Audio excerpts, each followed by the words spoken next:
इसी महीने की 1 तारीख को एक फायरिंग की घटना हुई थी आज़ाद नगर में, सिबतेन मस्जिद के पास में।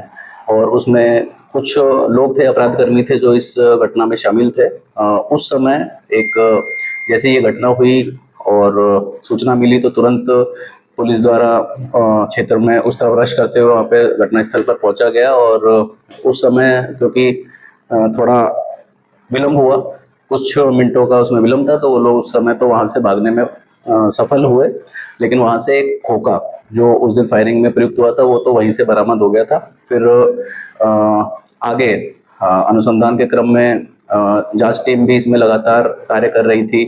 पुलिस उपाधीक्षक पटमदा के नेतृत्व में और आजाद नगर थाना की टीम उसमें शामिल थी, लगातार कार्य कर रहे थे। उसी क्रम में 13 तारीख को तनवीर उर्फ इमरान उर्फ खेपा को गिरफ्तार किया गया, 13 तारीख को इसी महीने की।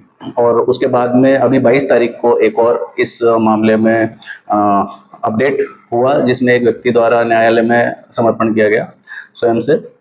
और तुरंत अविलंब रूप से पुलिस द्वारा क्योंकि उसमें अभी जो हथियार प्रयुक्त हुआ था और कुछ चीज़ें थी जिनको बरामद करना बाकी था, कुछ लोगों की गिरफ्तारी बाकी थी, तो जैसे इस व्यक्ति को पुलिस द्वारा रिमांड पे लिया गया न्यायालय से और पूछताछ की गई, जांच पड़ताल की गई, कौन लोग थे कौन नहीं था पता करने का प्रयास किया गया। और इसी क्रम में एक और व्यक्ति, ये जो व्यक्ति था जिसने सरेंडर किया था, ये मुबारक अंसारी है और ये है सरायकेला खरसावां जिला का है, चांडिल थाना क्षेत्र का। इसके द्वारा बताया गया और बताने के क्रम में जो खोखा बरामद हो चुका था, लेकिन जो पिस्टल थी 7.65 mm का हथियार था वो बरामद हुआ। एक जिंदा उसमें गोली बरामद हुई।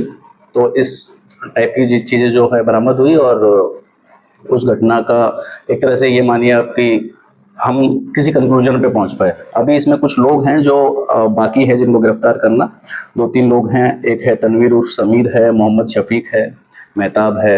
इनकी संलिप्तता की जांच करते हुए, सत्यापन करते हुए इन पर भी अग्रतर कार्रवाई की जाएगी और त्वरित रूप से अब किया जाएगा। क्योंकि अब दो जो एक मेन कड़ी था इसमें, मुबारक जो था ये काफ़ी मुख्य अपराधी इसमें यही था और इसी का इसलिए ये महत्वपूर्ण था पुलिस के लिए कि उसको किसी भी तरीके से उस पर दबाव बनाकर उसको सरेंडर जैसा करवाया गया और उसके बाद में उससे आगे पूछताछ की गई। इसमें एक और चीज़ जानने वाली है कि मुबारक अंसारी जो जिसने ये हथियार अभी बरामद करवाया है, इसका आपराधिक इतिहास है। इस पे आर्म्स एक्ट की धारा में चांडिल थाना ही में 2024 में एक केस दर्ज किया गया है पहले भी।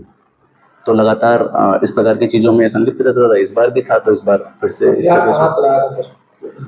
हथियार अभी इसने बरामद कराया वहीं से ही, चांडिल से, अपने घर के पास से। अब ये लाया कहाँ से था, कहाँ से नहीं लाया था, तो ये थोड़ा सा वैसी चीज़ है क्योंकि थोड़ा मिक्स टाइप की ये चीज़ें वो अभी बता रहा है, लेकिन इसका बारे में जांच करना और सटीक सूचना प्राप्त करना अभी शेष है। तो ये फायरिंग के लिए काम करते हैं किस तरह?